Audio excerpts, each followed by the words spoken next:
Today, let's get started with JDM coach breaks silence after heartbreaking loss to Islam Makhachev at UFC 322. The coach of Della Maddalena issues a defiant message, insisting their story is the beginning, not the end, following the title defeat to Islam Makhachev at UFC 320. Before we continue, make sure to leave a like on this video. To support the channel, let's aim for 1,000 likes. 2. I am more proud of Jack and the team today than ever before. True, we didn't get the marbles, but we dared to dream and took our shot. It hurts. It hurts like hell, but we aren't defined by this sport. It's just what we love to do. We have felt all the support and love over the last couple weeks and decades, and it means the world. I love Jack and the team, and I love Scrappy MMA and our community. I'll see you all on the mats as soon as I'm back in glorious P-Town. And rest assured, this is the beginning, not the end. Dana White bans Dillon Danis from all future UFC events. Dana White has officially banned Dillon Danis from ever attending a UFC event again, following the chaos at UFC 322. Speaking to the media after the event, the UFC CEO made the stance crystal clear. Can you just tell us how disappointed you were to see that and any insight into the fallout? I blame myself for that, actually. They came back and told me right before I walked out for the main card that Dillon Danis was here and he was moving around sitting in fighter seats and not sitting in his own seat that he had. He had a ticket. And they said, do you want us to throw him out of here? And I said, he has a ticket? And I said, yeah. And, you know, they told me, they said, Masvidal said he's going to fuck him up on site. And I said, well, where's Masvidal sitting? He said, well, he's 6 or 7 rows away from Masvidal. I said, well, if the guy has a ticket, let him sit in his seat and let him do what he's doing and keep an eye on him. It never even crossed my mind, as stupid as this could be, that the entire Muslim Brotherhood was here tonight in the first 5 rows for Islam. And as soon as it broke out, I was over on the other side and I go, fuck, I know exactly what that is. I knew it. And yeah, you will never see Dillon Danis at a UFC fight ever again. Chanco aka John Pork explains why he went after Dillon Danis at UFC 322.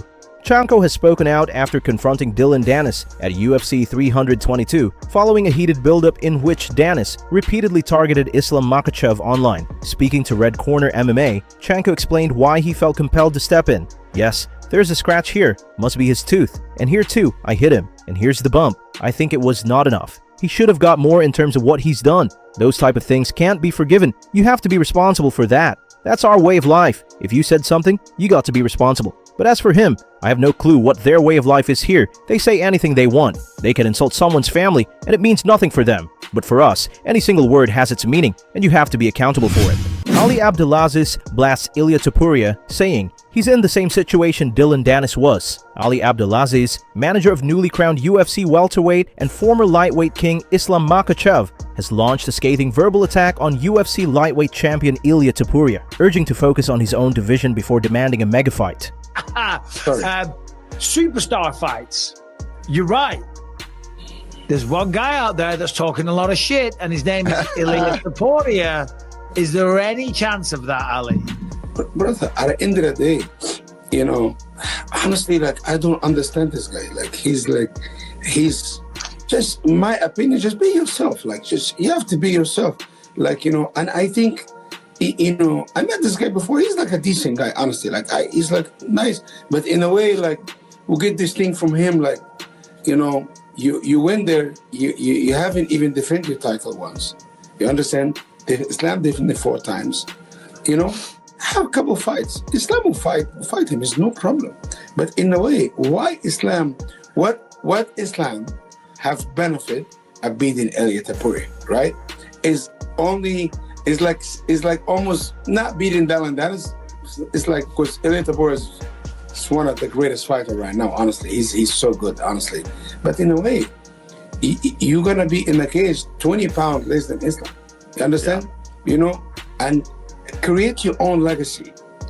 Build your own self. You're young. You're hungry. You're good. You know, make your money. Run your contract out and get a new contract. You understand? And fight Islam for big prize money.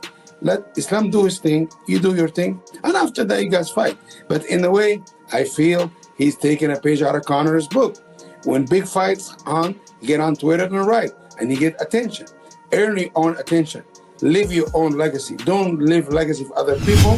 Javier Mendez responds to Ilia Topuria's boring fighter claim. Islam Makhachev's coach reacts to Topuria's criticism of the UFC 322 performance, confirming a super fight is inevitable. He said that there's no emotion in Islam and he's boring. But I mean, how could you say that moment was boring, right? It was one of the most historic moments in the welterweight division now, right? In Madison Square Garden, an absolute domination. 19 minutes and 10 seconds of control time for Islam. It's incredible. Yeah, no, it was incredible. And, you know, I mean, as a fighter, you got to try to mark up the fights and get everybody involved. And he does a great job of doing that, you know. So let's see what happens, you know. If the UFC offers him, then no problem. I mean, I can't answer for Islam, but I'm saying no problem. Islam and his, you know, Ali, you know, who I consider the greatest manager in the business, will do the right thing for Islam. So, you know, but let's face it, you know, we're going to meet him eventually, whether it's the White House or whether it's another time. Let the UFC decide that, I say. But we're going to meet him eventually if he wants to continue to come up. But I seriously doubt Islam will want to come down. And for him, it's the first time anybody will ever go for a triple, right? He'll be the first triple challenger for it. So that would be a monster fight for the whole world, to be honest with you. Mighty Mouse speculates JDM was injured against Islam Makhachev at UFC 322. Demetrious Johnson points to Jack Della Maddalena's constant grimace and movement, suggesting the welterweight. The grimace on his face, I feel there's something wrong. I felt like he was not 100% in this fight. I could be wrong, but something tells me, man making a face like that all the time in all the whole fight, he was probably battling an injury. Jorge Masvidal names the one fighter who can dethrone Islam Makhachev. The BMF veteran dismisses the rest of the division, pointing to the undefeated finisher Shavkat Rakhmonov as the welterweight champion's sole legitimate threat. I feel like either one of them right now could fight for the title. If it's Carlos, I'm happy. If it's Morales, I'm happy. You know, but we also got to add the monster at that weight class, the boogeyman, Shavkat. Shavkat is amazing, and that's the only guy actually that could beat Islam. That's the only guy that could beat Islam, and he's naturally bigger, great wrestler, has an endless tank of gas, and he's not bad on the feet. You know, he does eat some shots to give some shots, but he's not bad on the feet. And now that I think about it, I forgot completely about Shavkat. He's been injured for so long, but he's another one of my favorite welterweights. He could be another guy that could beat him all, man. Shavkat's really good, so maybe we get Shavkat versus Jack Magdalena, or Shavkat versus one of these guys, Carlos or Michael, whoever doesn't fight for the title, because we need to see Shavkat fight for the title. Chael Sonnen and Daniel Cormier react emotionally to JDM's pain versus Islam Makhachev. Chael Sonnen and Daniel Cormier describe the heartbreak of watching Jack Della Maddalena's grimace and dejection during the welterweight title fight at UFC 322. Wasn't on point, and there was a grimace on Jack's face. There was a grimace that said, "I'm hurt," and there was something about me, and it wasn't the fighter or even the human being. It was the father in me. As a father, I wanted to go and I wanted to help him. I wanted to say, "Young man, are you okay? Do we need to get you something, young man?" He had a look of actual pain on his face.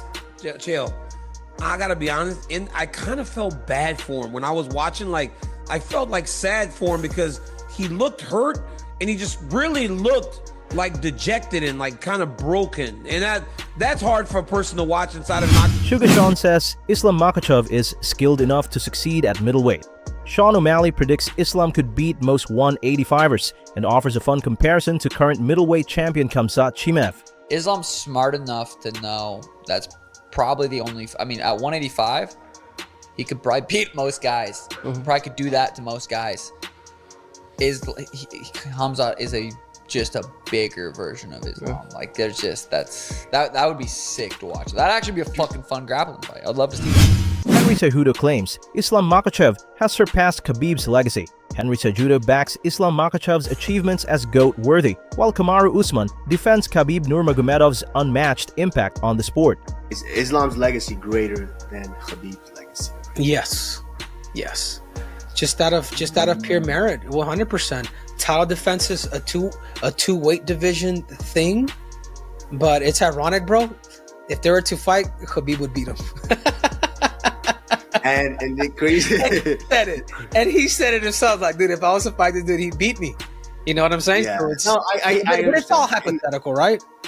Yeah, all hypothetical. But for me, I don't know if I could answer that because because what Khabib was able to do for the sport and for the Muslim. I mean, obviously there were Muslims in the sport before Khabib, but what he was able to do as far as putting that on his back, I think was remarkable. So, and then the way Khabib was disposing of his guys. So it was, man, it's tough to say, but I do think Islam Makhachev is right now is out there. Paddy Pimblett vows to fight early next year. Pimblett expresses uncertainty over the lightweight title picture, but commits to securing a high-profile matchup with either champion Ilia Topuria or Justin Gaethje. Before we continue, help us reach our goal of 1,000 subscribers here on MMA Explorers. Hit that subscribe button and turn on notification so you don't miss any of our daily MMA content. All for me is just like, let's see what's happening now with Islam, because is Ilia gonna stick to his word and say he's gonna move up, or is he gonna stick to his other word and say he's gonna fight me next? We don't know what's happening, do we? You never know. I could end up fighting Ilia, could end up finally fighting Justin Gaethje. I thought it was gonna win Abu Dhabi, but no one knows what's happening, do they, until Islam decides what he's doing, because I know Ilia's saying he wants to fight him, but I'll be fighting early next year, no matter who it is. I'll have an opponent. I'll definitely be fighting early next year. Let's wrap it up for the day. Thanks for watching.